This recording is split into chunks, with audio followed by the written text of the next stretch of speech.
Okay. Umoperahan ka? Okay. Sabi ko nailalakad ko lang ng normal eh. Ganito yan. Hindi lang bali ang pinagbabasihan dyan. Bakit uoperahin? Meron kasi tayo tinatawag ng mga ligaments. Ligaments, tendons. Yun. Ngayon, nakita niyo may humiwalay na maliit na buto. Hindi. Pag sa actual yan, malaki yan.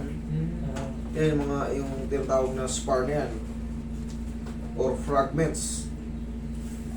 Ano ba nangyari sa'yo? Bakit operahin? Bakit sinabi sa'yo mo operahin? Ano muna nangyari sa'yo? Ano Yung yung- history. Yung ano po, tumatakbo kasi ako eh, sa basketball. Tapos na-straight po ng ganyan na sobra. Na hyperextend. Okay? Tapos, Tapos mga isang linggo po, pinahinga ko po. hmm, Tapos okay. Tapos nung nag-mini jump lang po, yung talon-talon lang, exercise. Biglang pumiti. Buwan ah, Ayun, hindi ko na nilalakad. hindi mo na nailalakad. Tapos ngayon, isang linggo ulit. Ay, 2 linggo po. Isang buwan na ulit eh. Hmm. Ano, masakit pa rin po eh. Sabi ko, Okay. okay ran daw. Anong pinaka-discuss? Saan yan sa punto? Anong sabing, ano yung pinaka-discuss sa'yo? Bakit operahan? Hindi ba? Kasi dito, walang, yan mga yan, yung structure na yan, oo, walang fracture. Pero bakit ka operahan? Baka po ngayon na po, maging MCL po ba? Yun yung sinasabi ko, meron tayong mga ligaments. MCL, medial collateral ligaments. LCL, ACL, PCL, PL. Ngayon sabi sa'yo na ang nadali sa'yo MCL. Ooperahin ka, bakit? Kasi idudugtong yung mga maaaring partial tear. Pero sana partial tear kasi gagaling pa yun. Gagaling pa naman yun.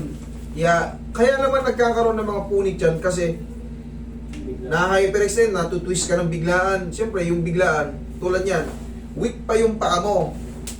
Ikaw na mismo nagsabi, na-hyperextend ka nung nakaraan, sumakit. Siyempre, pinahinga mo, naka-recover, hindi ka man naglaro, pero parang tinatry-try mong ganyan lang. Nung pagtalong mo ano, umigay. Kasi nga, hindi pa naman talaga siya malakas eh. Nabigla. Siyempre, pag ganun, tuhod. Yung MCL mo, yun ang nadali. Ang MCL yung panloob, ito. Yan, MCL ang tawag dyan. Okay, kaya ka ooperahan, kaya sinabi sa'yo ganun. Pero siyempre, mas maganda kung may MRI ka para malaman natin. I-checkin natin kung ano may tutulong ko sa'yo. Tapos, yung ganyan, hindi makakatulong yan. Mas maganda yung may strap. Higa ka dyan. Ano nakalagay sa rito? Oh, no definite evidence of fracture in the fused vein. Joint space, intact. Eh, wala tayong makuha ano ron. Pero alam mo, magaling yung doktor na nagsabi sa'yo. Na ano niya na kagad. Siyempre, siguro, kabisado niya na rin yan. Sir, siguro in-evaluate ka niya, gawaan ka niya, tinanong-tanong ka niya kung ano. Higa ka dyan. Meron silang mga technique dyan. Veterans na yung nagano sa'yo, idol. Na sinabi sa'yo na bubuksan natin to, sir, o operahin natin to. Pero sabi daw po, ang sabi ko sa akin, nung nag-therapy sa akin, kumakin ko, wala naman daw po. Kasi kung may maano daw po yan, hindi ko na daw po may gagalaw eh. Hindi totoo yun. Sinong sabi? May gagalaw mo yan kahit may punit yan. Maluwag nga yan. Mali ka ron, higa ka. Mas maniniwala ako sa doktor na nagsabi kaysa sa mga therapist na nagsabi din sa'yo. Ganito yan, sabi lang pagkano hindi mo na magagalaw yan. Pag MCL na dali, ang magiging ano, siyempre dami ko na experience yan. Magagalaw mo yan. Pag MCL kaso parang pag naglalakad ka parang sumasabi yung ano mo. Parang bang malambot. Opo, walang... Yun, wala rin. Ganon din yan, walang pinagkaiba yan sa ACL. Ang ACL nga lang, pag in-stand mo ng ganyan, kasi sa gitna yun eh. Para siyang humihina kagad. Sa MCL naman, kung hindi mo ganunin, hindi mo ganun patagilid, Wala po. wala lang. Pero magagalaw mo yan, hindi totoo na hindi magagalaw. Kalokohan yun. Kalokohan yan, maliban na lang kung nadurog yung ano mo. Tibial flat mo. Roy, massage natin muna. Pag nadurog yung tinatawag na condyle or yung tibial flat to, yan, maniwala ko. Hindi mo yan matutupi, hindi mo yan mag-i-straight basta-basta kasi haharang sa ano, haharang yung dulas ng cartilage. Ganun. Pero yung mga litid lang, Kaya gusto ko muna tatlong yung bago ko. Pinaka the best nito, kasi mahirap talaga mag-discuss ng ganito na walang MRI. MRI kasi nito, nagkukumpleto ng kapaliwanagan. Okay? Pero yung mga... Nag-workout ko po siya ngayon eh. Oh. Kaya nga, ikaw mismo sinasabi, na-workout mo. Hindi mo sabi nagagalaw mo. Sino ba't yung sinasabing hindi na pwede igalaw yung pag ganun-ganun? MCL nga lang, magagalaw mo yan. Pero, hindi pa rin hindi pa rin accurate yun because wala yung MRI. Sa X-ray kasi, ayan, makikita naman, may X-ray ka. No evidence of fracture in the views obtained. O, the joints is intact. O ano pang, wala na. Goods yun. Pag gano'n ng findings. Pero yun nga, yung mga binabanggit na ACL, PCL, MCL, TL, hindi mo yan mapapatunayan na napunit yan kaagad hanggat walang MRI. Hanggat walang MRI. Kasi meron tayong tinatawag na partial tear lang, torn, complete. Kaya pumunta ako dito para malaman ko. O, parang ito, gagaling pa to, idol. Gagaling pa yan. Tsaka pag putol na putol yan, dapat makikita mo to dati. Pati to may May movie. may pasa. May pasa. Walang nagpasa kahit nung una eh. Yan. Pagka naputol talaga ng todo yung MCL mo, pati yan dyan, yung pinaka, yung mga hanggang saan yung connection niya magpapasa yun. Idol na hyperextend lang to. Yun ang i-consider na lang natin to na twisted knee. Okay, para mapanatag ka pa. Gagaling to, 2 to 3 months.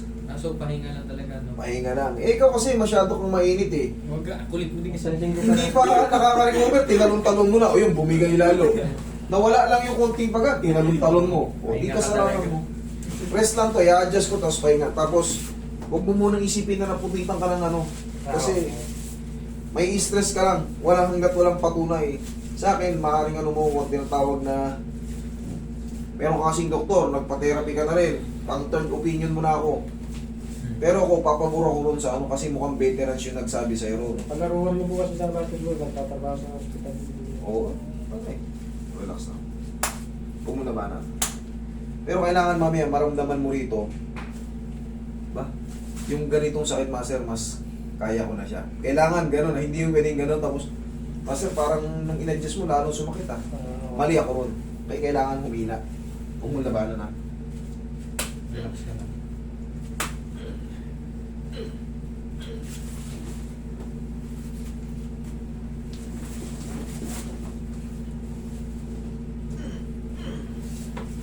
Consider lang natin yan na twisted knee. Twisted knee. Saka pasa rin naman sa'yo. Ah! O yan, twisted knee. Relax. Huwag mo labanan. Isa pa. Yan. Tapos bandage Roy, huwag yan, maluwag yan.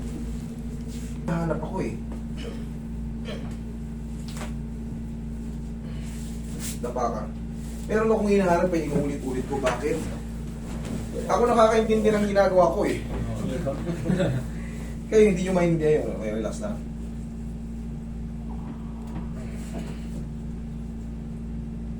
Yan. Sige, tiyaya ulit. Okay. Ano yan? Tapos ito, tatanggalin mo lang to pag matutulog. Eh, nakakita niya may mga butas yung Kaya talaga nakakainin support ko doon na may butas. Butas to? Kasi may yung tawag na patela, nakadesign yun talaga dyan. Pag diniinan mo ng dinan yung patela mo, may stress yan, lalo pag masikip yan. Ito, pag nakaganyan yan, stress yung tuhod mo. So hindi makakatulong, kailangan naka-open yan. Kaya para paggalaw mo ng ganyan, teka sa mo to. O, yanigin mo. Huwag mong pakakawalan mo, sipa mo. Sipa. Isa pa. Isa pa. Okay, thank you.